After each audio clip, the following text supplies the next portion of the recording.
Hi, I'm Tim. Welcome to Watchbox, and thanks for logging on. If you love this watch, email me, tmosso@thewatchbox.com. It's in the description below. Your purchase and pricing email question line for buying this or any watch you see on any Watchbox platform. Please reach out to me directly. Email tmosso@thewatchbox.com for pricing details. Today we are discussing a watch launched in 2016, 41 millimeters in rose gold. This is the Audemars Piguet Royal Oak Double Balance Openworked, and the name is self-evident. It's a Royal Oak with a skeletonized movement and 2 balance wheels, but there's more. Let's start with the basics. 41 millimeters in diameter, it is 10.1 millimeters thick. From lug to lug, the case is 51.5 millimeters, but if we include these little end links, then the total distance across the wrist is 53.8. It is a weighty watch, and if you are of the opinion that a luxury watch should feel luxuriously heavy, look no further. This is your timepiece. My wrist is 16 centimeters in circumference, and I would say this watch is approaching its limits. A wrist of 15 centimeters circumference could wear this watch, but any smaller and you're going to have some size and fit issues, as this is broad. You can see, though, it's quite slim with a sloped bezel, so it will fit underneath a sleeve or a cuff. There's no problem there. The watch is beautifully made. You could see the faceting and satin and polish on bezel and case and bracelet, and it takes 9 to 11 hours to finish the bracelet just by itself.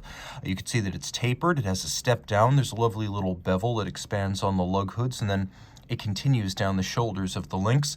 Removable links are fixed in place by screws, and we have a robust, media blasted and internally satinated double deployant clasp. You can see it as a sequential close, one side before the logo, and then a twin trigger release. It feels robust enough to be used on an offshore, so this watch is going to stay put on your wrist. All the more so because it features bars and screws that fix the bracelet to the case, not spring bars. This is a more secure and upscale way to attach a bracelet or a strap to a case. Now, the case continues the character lines of the bezel through its side and its back. We have a hexagonal screw-down crown, 50 meters water resistant, and because of the screw-down crown, that is surface swimmable. We have hexagonal white gold bolts in the bezel, and the bezel itself is a rounded octagon inspired by a vintage diving helmet. The first Royal Oak, penned by Gerald Genta back in 1972, used this same basic look. The bezel is polished and satinated on its flanks, then vertically satinated on its top. And then we have the movement, which is one and the same as the dial. Caliber 3132, automatic winding. You can see it has been extensively skeletonized. Let's see if I can get closer without corrupting my focus here. You can see there are many sharp interior angles where two bevels meet. Many Audemars Piguet watches are mechanically finished. This is not one of them. This is truly the high end of Audemars Piguet finish. Now we'll take a quick look at the watch in the dark. It's surprisingly easy to read for a skeleton watch by day, but it becomes even more so by night. As you can see, it is quite well loomed. Taking another look up close, you can see it uses a free sprung balance, a flat hairspring, and then a full balance bridged better brace against shock. It beats sway at 21,600 vibrations per hour, and this 38 joule movement has a 45-hour power reserve.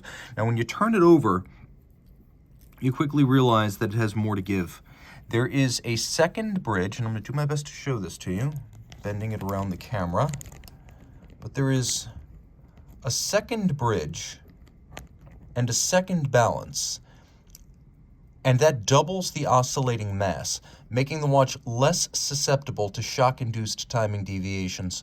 You can also see the watch is adjusted in a chronometer-style 5 position, so it's a good-looking movement, but it is also a very precise movement. Let's see if we can get this focus to reacquire the watch. There we go. Now, the timepiece includes 2 balances to double the mass, which reduces the impact of shock, concussions, or bumps on the timing. But you'll also see that the stud holders for the hairspring are 180 degrees opposed.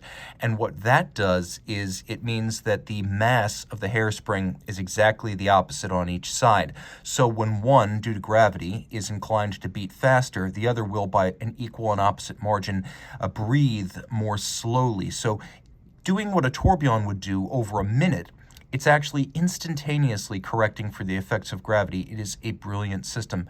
And again, this movement is the best of all possible worlds. Satination, mirrored anglage, straight graining, polished bevels that meet and create sharp inward cleft points. We have an open barrel that shows you the coiled mainspring. It is simply gorgeous, and all screw heads are black polished with chamfered slots and chamfered circumference. Reach out to Team Mosso at thewatchbox.com for purchase and pricing details.